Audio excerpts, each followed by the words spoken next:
Today we're talking all about how we found our passions.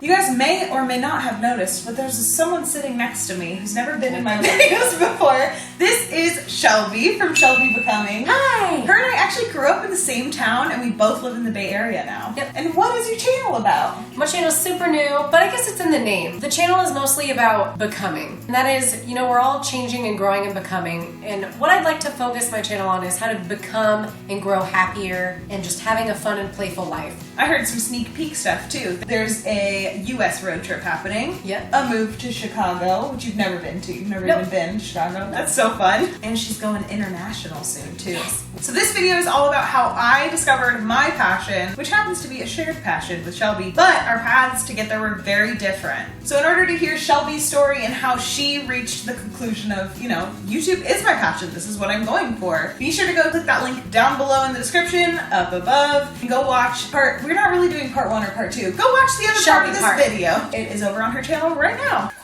I actually grew up in the same town as Shelby. Very, very small, very traditional kind of lifestyles. However, my parents both grew up in Southern California, and so when they moved up to Washington, I was like I was like a toddler. But my parents were kind of the weird ones in their family because it was untraditional for them to move away and go to Washington. So they had already these like non-traditional mindsets. To them, like the Northwest was very like progressive, even though the town we're from is certainly not progressive. So growing up, my parents told me, if you are working towards something that you love doing, you don't work a day of your life. That was the biggest thing that like hit me as far as discovering my career path and figuring out what I wanted to do. So I've been on this like life's mission to figure out what that is for like since that moment, Senior year of high school, trying to figure out what I want to do in college, which college I want to go to, all that stuff. I remember it was required for every senior to go to like the counselor's office just to like have a little quick chat. The counselor told me I have some good news and I have some bad news. Okay, he's like, the good news is you can do whatever you want.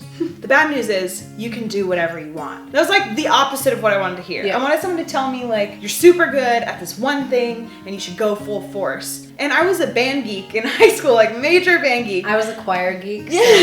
So we're on the opposite sides of the hallway. Yeah, so that like community that formed in band was like so fun. It was like my life at the time. To me, I was like, if I can do whatever I want, I'm gonna go into music because I love doing music. All my friends do it. I'm in band, I've been loving this. So when I went into college, first of all, I chose a school out of state because I was tired of being in a really small town and having the same familiar thing over and over. So I wanted to move far enough away where it was different, but not so far that I couldn't like get home in half a day if I needed to. So I ended up in Salem, Oregon, and then I majored in music. I did not stick out the music major though. I quickly realized that I really didn't enjoy the technical aspects of music and the pressure that's put on you as a performer. I played the oboe.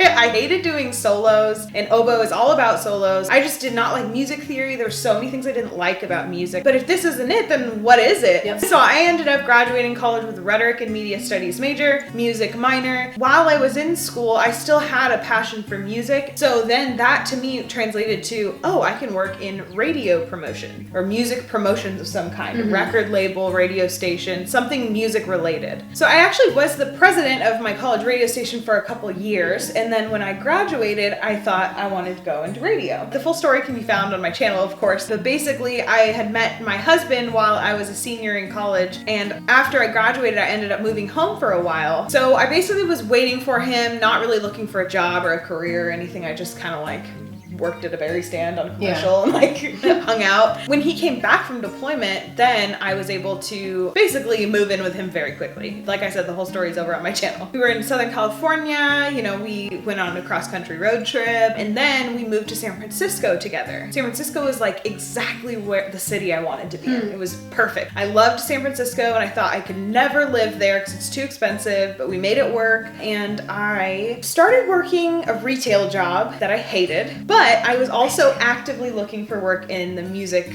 field. And I actually did end up getting a job probably 6 or 7 months into my time in San Francisco, thanks to a very strange connection. It's all about who you know. So I started working at Live 105, which is like downtown. It's a CBS station, and it's in a building with a bunch of other stations. And I was on their like action team or street team or whatever. So basically I was like bottom of the rung, getting paid like minimum wage, hourly, that kind of thing. Yeah. Super part-time work, but I got to work all these like music festivals, and I was meeting artists. Like I've met Imagine Dragons twice. What? That's fun. So there's a lot of cool perks like that in the music industry. So I loved all that kind of stuff, getting to see backstage and getting to see all these festivals without having to pay because I was working them. Super fun. That was never able to be like my full-time income. That was always a part-time gig. So then I ended up finding a full-time job at a startup company. My battery died. Yeah, battery on my died. camera. We're new YouTubers, neither of us have extra batteries. Anyways, so I found a job at a startup company downtown doing social media work because I was like in love with social media. I had my own blog. I don't know if it's still up. It was feathersandflorals.com.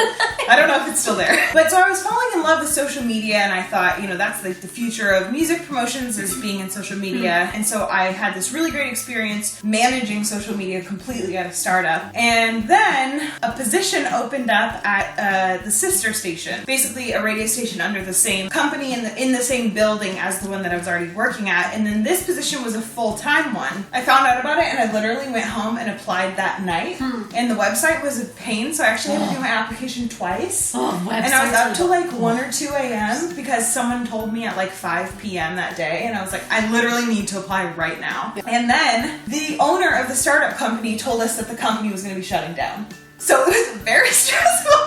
Okay, so this just turned into like possibly getting into my dream career and possibly becoming unemployed. Basically, I ended up getting the job at the radio station. I was working in promotions full time. I had 20 employees under me, which looking back, I'm like, geez, that's a lot of people. That's a lot of people. So it was a lot of responsibility and not a lot of pay. It was really, really awesome at first. This was my field. This was what I wanted, and I started to become a little bit unhappy in the job. And I would have these moments where I'm like, why are you being so ungrateful? Why do you not appreciate this more? Like, this is what you wanted, this is what you've been working for, and you're finally in it, and now you're not appreciating it. I guess what I realized is that I, in that job, was working towards the dream of a corporation and not my own dream. At that point, it really didn't matter what I was doing. I just wanted to work for myself. I did not want to work for a company anymore. I didn't want people telling me when to be somewhere, how long I should work that day. Basically, I'm a really hard worker, but when someone tells me that I need to do a certain thing at a certain time, I start to get really stressed out. And that stress and anxiety really affects my work ethic and actually makes me work less. Personally, like the way that I work now, I probably work like full time and a half on my doing my channel and my website and everything. At my radio station job, like there were some days where I worked like a double day, basically. It was super long festival setup kind of stuff. And then there were some days where I was like at work and I did like literally, I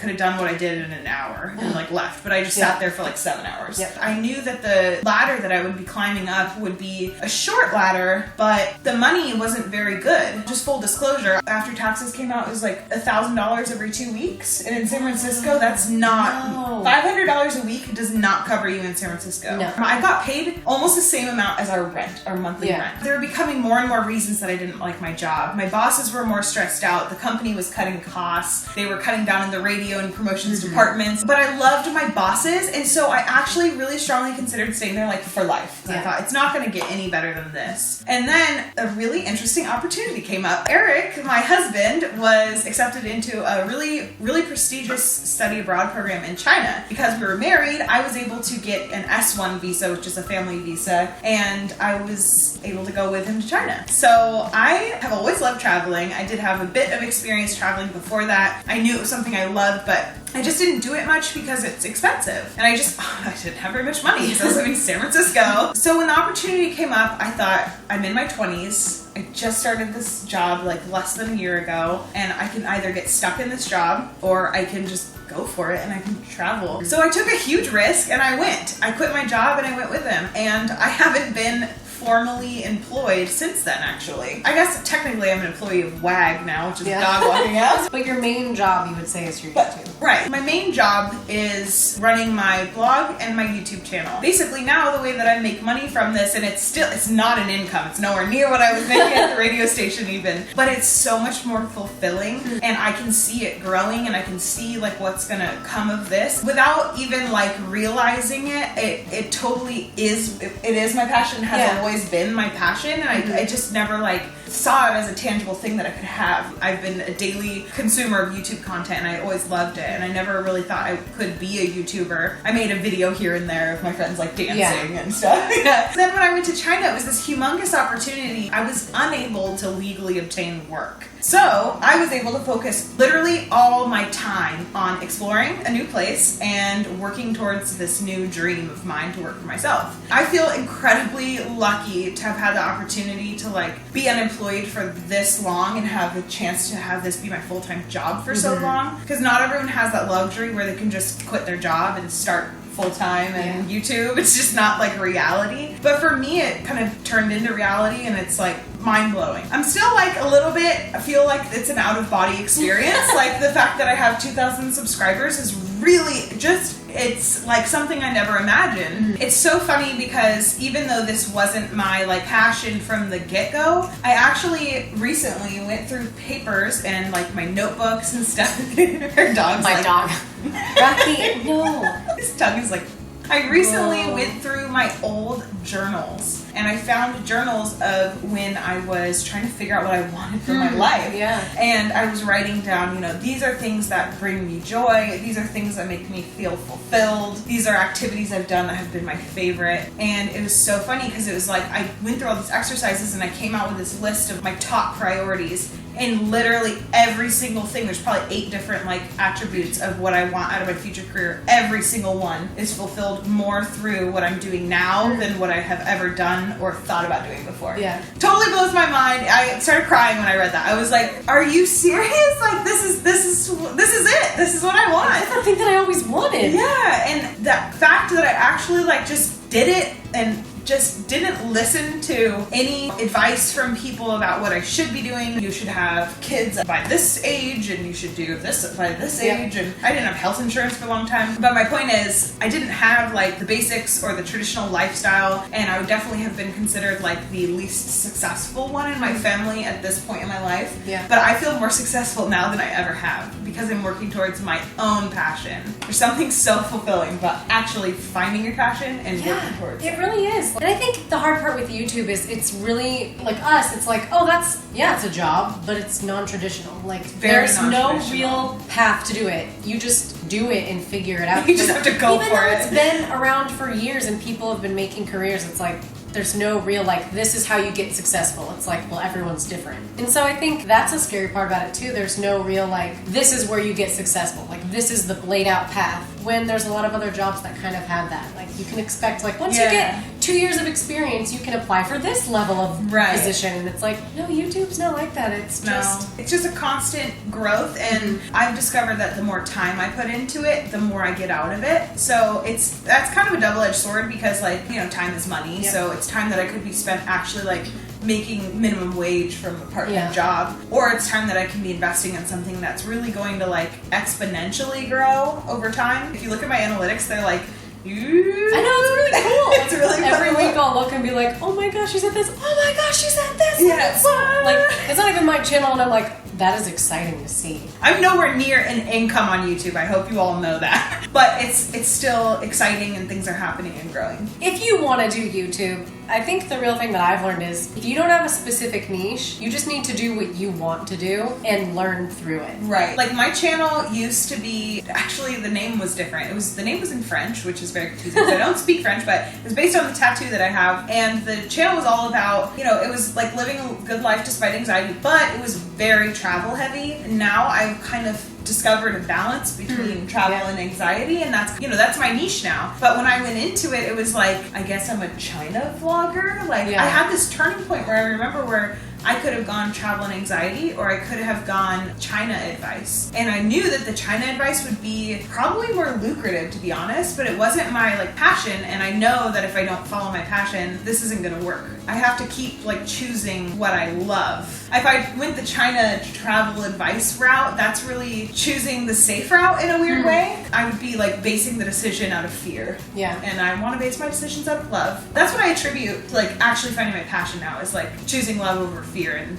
literally every aspect of life. Something I've learned through YouTube, which I never thought would happen, a big part of me not doing YouTube soon enough was like, I just didn't like myself. The weird thing that happened to me though is the more I've watched myself through editing, the more I like myself. Yeah. I'm like, that person's kind of cool. I know what you mean, actually. I'll sit down to film a video, and throughout the filming process, I'll be like, oh my God. Like, the parts you guys don't see are me being like, oh, you need to rephrase that. Why did you say it like that? We need to say it like this. All this negative self-talk. You know, I'll finish editing the video and I'll be like, that was horrible. I don't even know if I'm going to be able to, like, edit this into a good video. I'll literally sit there editing and go, you said it, girl. You said it good. Good job summarizing that. Like, it's so weird. All that, like, in the moment, I'm the worst person ever. And then when I have a finished product, it's great. It's easier to focus on the fear of something than it is to actually make the motion to do something. Yeah. The act of, like, pushing your fear aside and pretending it's almost not there is so important, because when you push that fear aside and you just do the thing that you're afraid of but have been meaning to do or wanting to do, in the end, it probably will surprise yourself, because you're like pulling this cool thing out of your brain, but your brain is telling you that it's stupid. But when you actually pull it out and look at it and it's a tangible thing like a video, it's awesome. I hope that makes sense. Yeah, it's gratifying. I hope you guys enjoyed hearing the story of how I came to YouTube and to discover that this is what I want. Like I said at the beginning of the video, if you want to see Shelby's story, it is so different than mine. Her path is so different, but her dream is the same. Okay, bye!